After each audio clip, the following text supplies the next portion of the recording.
Ralph Masengill, the author of Conquer, Change, and Win, is back on Big Blend Radio today. And apparently, Nancy, are you ready for this? Yeah. He has a Love Your Parks tour story mission for us. Cool. Ralph, I hear that there's a mission lurking. How are you? Yes. That's exactly right, ladies. I want you to go out and find as many stories on change as you possibly can. Cool. Mission accepted. We can do that. I like it. We like that. Great. And, welcome back. And I want to say this, Ralph, congratulations. I was seeing upon your Facebook page, everyone, Conquer, Change, and Win, same thing as the website, conquerchangeandwin.com, that you are now going into your second printing of Conquer, Change, and Win. Well, that's a threshold that we're real proud of. That's awesome. Fantastic. Congratulations. And, Thank this you. is an easy-to-read, fun book about the serious subject of change. And why is change so important to you? Well, change is everything. And by that I mean we change every second of every day in some way. Sometimes it's a big change, sometimes it's a small change. It can be positive or negative, but change is constant. It is always going on, and fully 90% of the American public has no clue about this thing, this phenomenon that they deal with 24 hours a day. And that's one of our missions, is to correct that. Okay, Nancy, we can be corrections officers. Well, that's a change. I know. Well, maybe Priscilla, our little sock monkey travel mascot, she can be the officer in charge. She knows about we'll get change. her a badge. We'll have to get her a badge. Oh, yeah. She did have a conversation, on our very first leg or phase one of our Love Your Parks tour a few years back. We were in Wilcox, Arizona, and she met a hunk of a police officer who took us outside to the car with her and gave us, she talked to him, and then they promptly gave us a lecture on not leaving Priscilla in a hot car with the windows up. Because unless she's been bad. Well, she has been put in jail. She knows how to get out of just about everywhere. She's the Houdini. She's like that. She knows how to sneak around things and get out and unlock things. Exactly. Well, she's very mysterious and some say devious, but I don't see it that way. She's just smart. Well, I'll tell you what. She was locked up at Fort Churchill in Nevada, which is on the Pony Express National Historic Trail and the California National Historic Trail. She was locked up in the little jail where the Pony Express, at that fort, they put her in the jail. And she played cards in that jail, and, she made some money, because she's good. She knows how to read cards. Was it Hold'em or 5-card stud? What was it? She likes 5-card stud. After meeting that, policeman, she's got a thing. She likes men in uniforms. Yeah. Sometimes she likes men in tights, but you never know. I was a Boy Scout. I doubt if I could get in my uniform, but I would to impress Priscilla. Oh. Well, she's looking forward to meeting you up in Tennessee. But I want to tell you, Nancy and I, Priscilla, while she was in jail, we found our first story of change. And actually, we get to share it. We realized that there was an actual community, an entire town, that decided that it would embrace change. And get this, there's some hooch involved in this, by the way, which I thought you'd like since you're in moonshine country. Well, that sounds terrific. Well, it's got to be wonderful then, because everything's better with shine on it. Well, this is interesting. This community decided to embrace change by changing its name 3 times. Now, Ralph, I know that you're good at marketing and branding and tourism branding. You've been on many shows with us talking about that. But changing a name is not all that easy. But this area, which is, as I was saying, on the Pony Express Trail, is in an area called Mason Valley. It's in Nevada.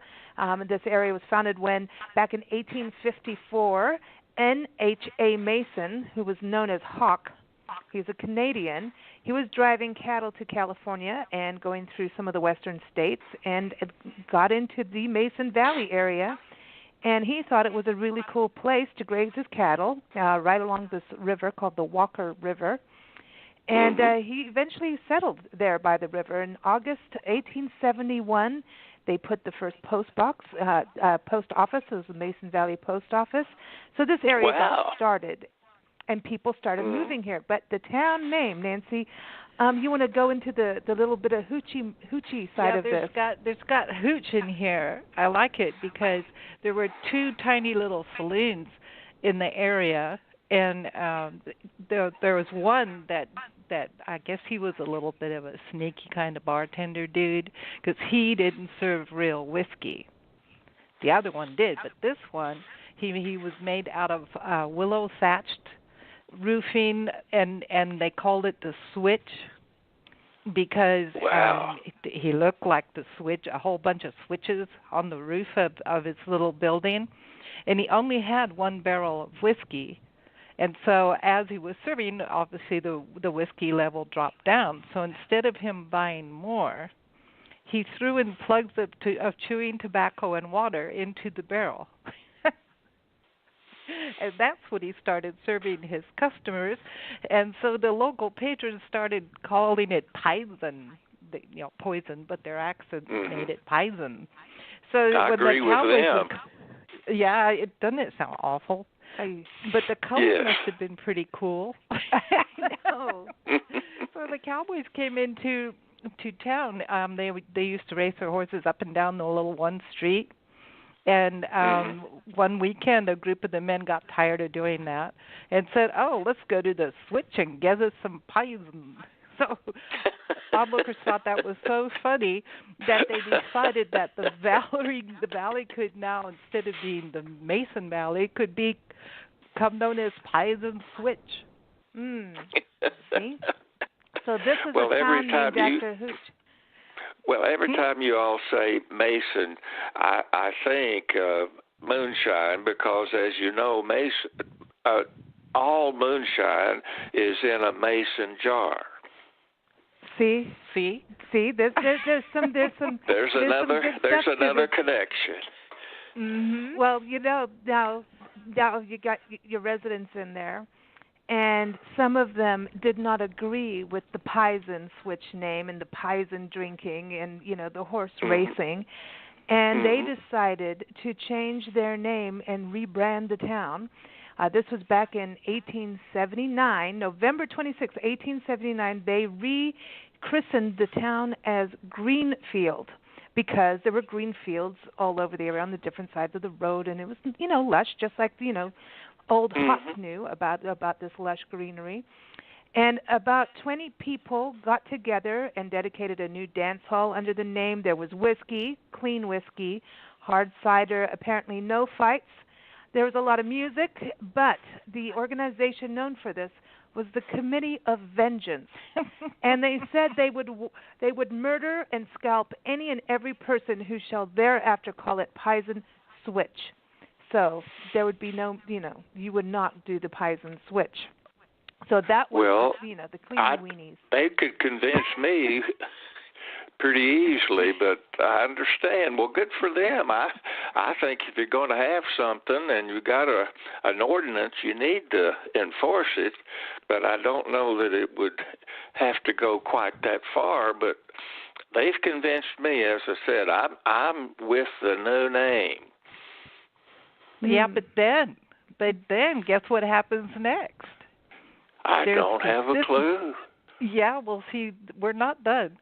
There was this businessman, Henry Marvin Yarrington, and he was all involved in mining and politics at the state level.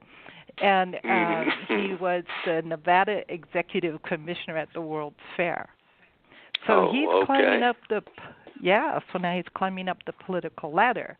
And the residents of Greenfield they were hoping that he would come and help them in their efforts to extend the railroad into the valley area. Mm-hmm. And he was known for going out and inspecting the railroads. And I love this part because on April Fool's Day, April 1st, 1894, the residents of the town of Greenfield changed their name again.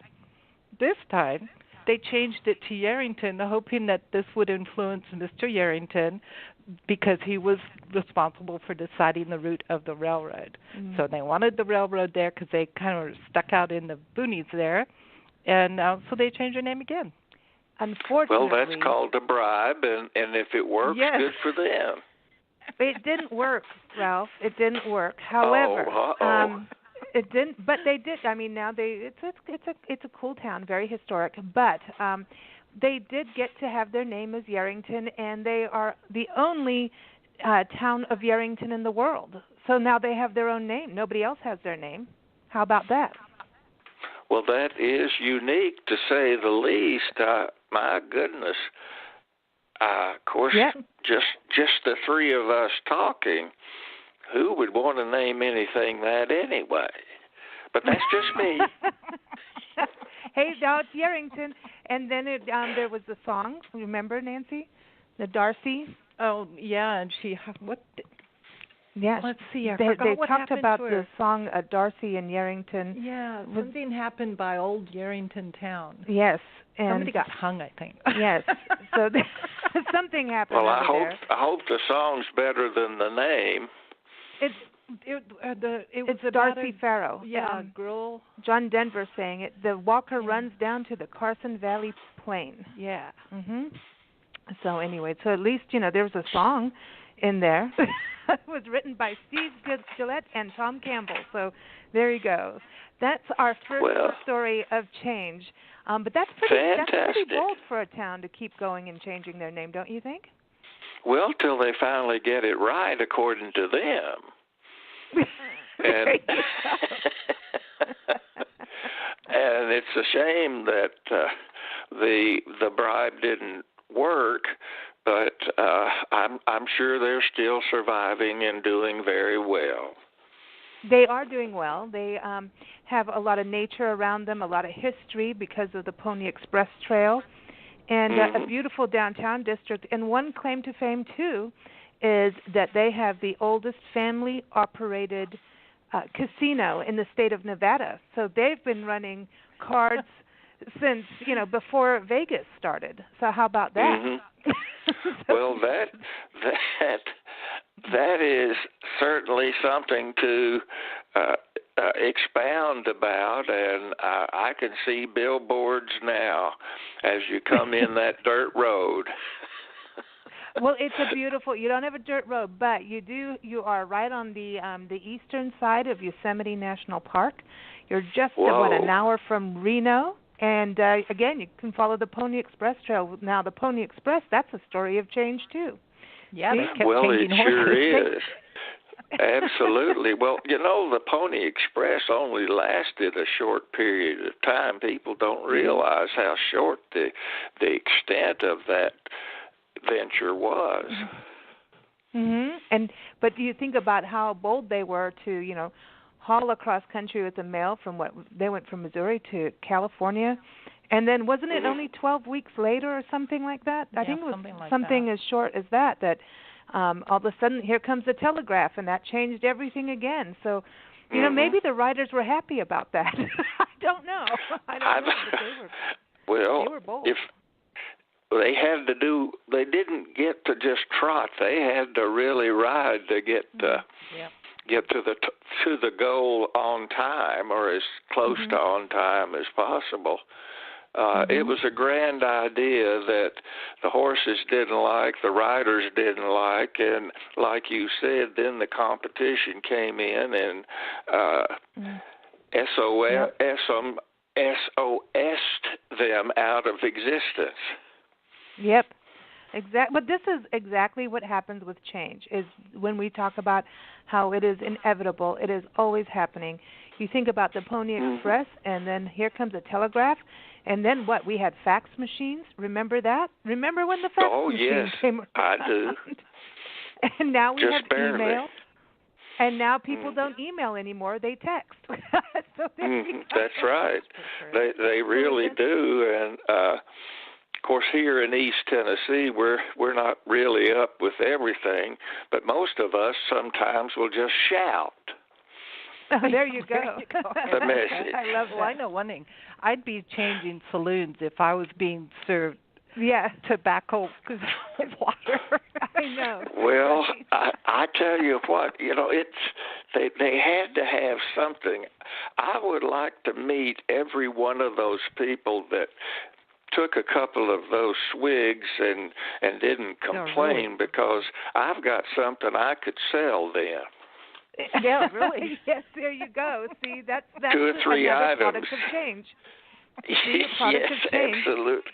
Yes. Well, people don't realize that change is a mystery to most people, and it can be really hard to understand in many ways.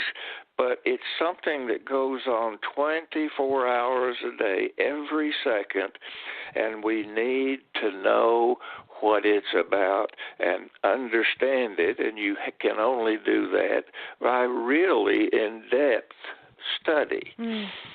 I mean, change, especially sudden change, always causes some form of anxiety, including fear and stress, and the real important thing is, if you understand change, that anxiety, fear, and stress can be almost eliminated. See, there you go. And you can take chance. Everyone, you can keep up with Ralph. Go to his website, conquerchangeandwin.com. You can also read his stories on nationalparktraveling.com and in blendradioandtv.com.